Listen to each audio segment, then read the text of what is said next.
নমস্কার বন্ধুরা, সুজি আর আলু দিয়ে দারুণ একটা রেসিপি আজকে আপনাদের সাথে শেয়ার করব, যেটা আপনারা ব্রেকফাস্ট বা ডিনার যখন ইচ্ছা খেতে পারবেন।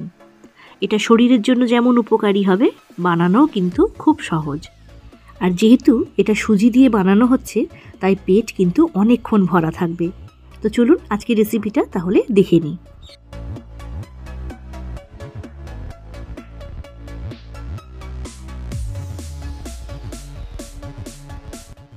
তো প্রথমে সুজি দিয়ে একটা ব্যাটার বানাবো। 1 কাপ সুজি নিলাম, হাফ কাপ নিলাম টক দই, আর হাফ কাপ নিলাম জল। যতটা পরিমাণ সুজি তার হাফ কিন্তু টক দই নিতে হবে। অল্প একটু নুন দিয়ে প্রথমে ভালো করে একটু মাখিয়ে নিচ্ছি। যদিও জল আমাকে আরও একটু দিতে হবে, আরও হাফ কাপ জল আমাকে দিতে হবে, কিন্তু তার আগে এটা ভালো করে একটু মাখিয়ে নিয়ে একটু রেস্ট করতে রেখে দেবো, যাতে সুজিটা একটু ফুলে যাবে, কারণ টক দই আর জল রয়েছে। তো সেই জন্য এটাকে 10 মিনিট আমি রেখে দেবো এই অবস্থায়। তারপর 10 মিনিট পর ফিরে এসে দেখাচ্ছি আর কতটা জল আমি এখানে ব্যবহার করব। এবারে আমি আলু সেদ্ধ করে নিয়েছি, 4টে আলু নিয়েছি। তো সেই আলুগুলোকে এবারে আমি গ্রেটারের সাহায্যে গ্রেট করে নেব। এটাকে হাত দিয়ে মেখে নিলেও হয়, কিন্তু গ্রেটারের সাহায্যে গ্রেট করলে এটা কিন্তু খুব স্মুথ হয়। এবারে কড়ায় রিফাইন্ড অয়েল দিয়ে তার মধ্যে 1 চামচ জিরে আর একটু সর্ষে দিয়ে দিলাম। আদা কুচি দিয়েছি অল্প একটু, দিয়ে ভালো করে একটু ভাজা ভাজা করে নিয়ে এর মধ্যে কাঁচা লঙ্কা কুচি দিলাম। কাঁচা লঙ্কাটা বেশিক্ষণ কিন্তু ভাজবো না, তাহলে এর ঝালটা চলে যাবে। এবারে পেঁয়াজ কুচি দিয়ে নিলাম। একটা বড় সাইজের পেঁয়াজ আমি একদম ছোট ছোট করে কেটে রেখেছিলাম। পেঁয়াজটাকে এর মধ্যে দিয়ে ভালো করে ভেজে নেব। তো পেঁয়াজটা যতক্ষণ না পর্যন্ত কালারটা চেঞ্জ হচ্ছে, আমি তেলের মধ্যে এটাকে ভেজে নেব।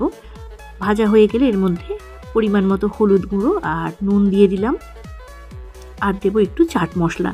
চাট মশলা দিলে কিন্তু এই যে আলুর যে স্টাফিংটা আমি বানাচ্ছি, এর টেস্ট ভীষণ ভালো হবে। তো সব কিছু ভালো করে মাখিয়ে নিলাম। মশলাটা কিন্তু আমাদের একদম রেডি হয়ে গেছে। এবারে গ্রেট করা আলুগুলো আমি এর মধ্যে তুলে দিচ্ছি। আলুগুলো দেওয়ার পরেও কিন্তু পুরো মশলার সাথে আলুটাকে ভালো করে মিশিয়ে নিতে হবে। তো এই যে আলুর পুরটা তৈরি হচ্ছে, এটা কিন্তু অনেক রকম রান্নায় ব্যবহার করা যেতে পারে। তো আজকে আমি সুজি দিয়ে যে রান্নাটা করছি, এটা আপনারা দেখুন, আশা করি আপনাদের ভালো লাগবে। আর অবশ্যই বাড়িতে বানিয়ে খাবেন, খুব কম সময়ে হয়ে যায়, আর কিন্তু খেতেও ভীষণ ভালো হয়। তো আলুর পুরটাকে এরকমভাবে ভালো করে মেখে তৈরি করে নিচ্ছি। এটাকে একটু ঠান্ডা করে নেব। আর একদম শেষে একটু ধনেপাতা কুচি দিয়ে দিলাম, দিয়ে আবারও এটাকে ভালো করে মাখিয়ে নিয়ে রেখে দেব। এবারে চলে যাব পরবর্তী রান্নায়। আলুর পুর তো আমাদের তৈরি হয়ে গেছে। এই আলুর পুরটা যতক্ষণ ঠান্ডা হচ্ছে, আমি একটা গ্রিন চাটনি বানিয়ে নিই। তার জন্য 1 মুঠো ধনে পাতা নিয়েছি, আর তার অর্ধেক নেব পুদিনা পাতা, একটা কাঁচা লঙ্কা আর একটু আদা কুচি দিলাম। রসুনও এর মধ্যে দিতে পারেন, তো আমি রসুন ছাড়াই করছি। এটাকে ভালো করে পেস্ট বানিয়ে নিয়ে তার মধ্যে সামান্য একটু নুন, অল্প একটু চিনি আর বেশ কিছুটা টক দই দিয়ে দিলাম। আমি 4 চামচের মতো টক দই এখানে দিচ্ছি। দিয়ে এটাকে ভালো করে মিক্স করে নেব। যখন গ্রাইন্ডিং জারে এটাকে পেস্ট করবেন, তখন ধনেপাতা, পুদিনা পাতা, কাঁচা লঙ্কার সাথে টক দইটাকেও দিয়ে দিতে পারেন, একসাথে পেস্ট হয়ে যাবে।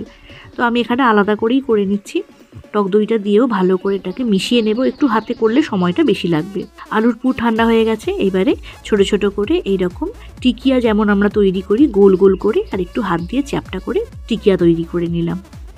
এবারে সুজিটা দেখুন বেশ শক্ত হয়ে গেছে, এটাকে আরও বেশ কিছুটা জল দিতে হবে, দিয়ে পাতলা একটা ব্যাটার আমাকে তৈরি করতে হবে।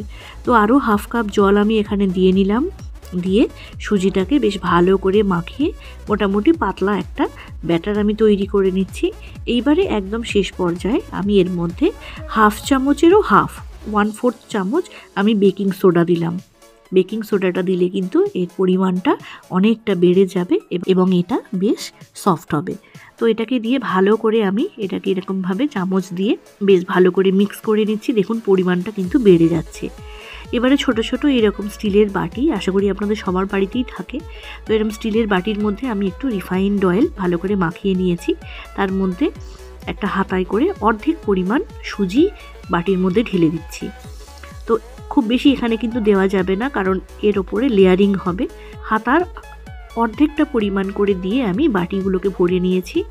আর ব্লু যে ইনোটা হয়, সেই ইনো 1 চিমটি এর মধ্যে দিয়ে দিলাম। এটা কিন্তু ফার্মেন্টেশনের কাজে খুব ভালো লাগে, খুব সাহায্য করে।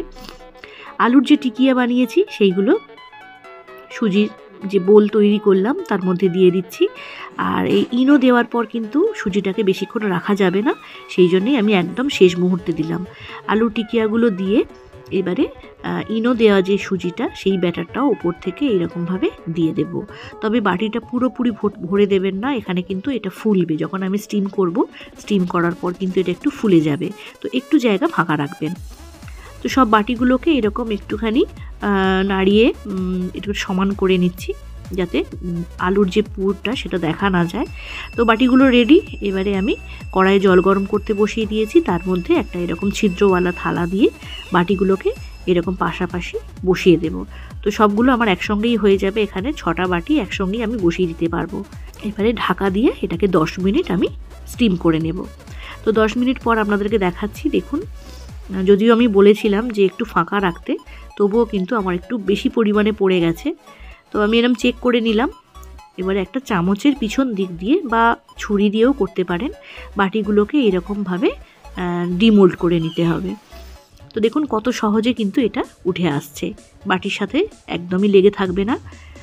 তো কেমন লাগলো এই রেসিপি অবশ্যই জানাবেন। আপনাকে দেখুন একটা কেটে দেখিয়েও দিচ্ছি, ভিতরে যে আলুর যে স্টাফিংটা ছিল, এটা কিন্তু খেতে ভীষণ ভালো হয়। আর এই গ্রিন চাটনি দিয়ে একবার টেস্ট করে দেখবেন, আশা করি ভালো লাগবে। তো আজকের ভিডিও আমি এখানেই শেষ করছি। রেসিপি এখানেই আমার শেষ হয়ে গেল। আপনারা বাড়িতে অবশ্যই বানিয়ে খাবেন এটা, আর কেমন হয়েছে বলবেন। আর যদি ভালো লাগে রেসিপি তো অবশ্যই একটা লাইক করবেন। আর যদি এরকম রেসিপি আরও দেখতে চান তো চ্যানেলটিকে সাবস্ক্রাইব করে চ্যানেলের পাশে থাকবেন, আর বেল আইকনটিকে প্রেস করে নেবেন। তাহলে আজ এই পর্যন্ত। আবারও নতুন কোনো রেসিপি নিয়ে ফিরে আসব পরের ভিডিওতে। সবাই ভালো থাকুন, সুস্থ থাকুন, আর ভালো ভালো রান্না করতে থাকুন।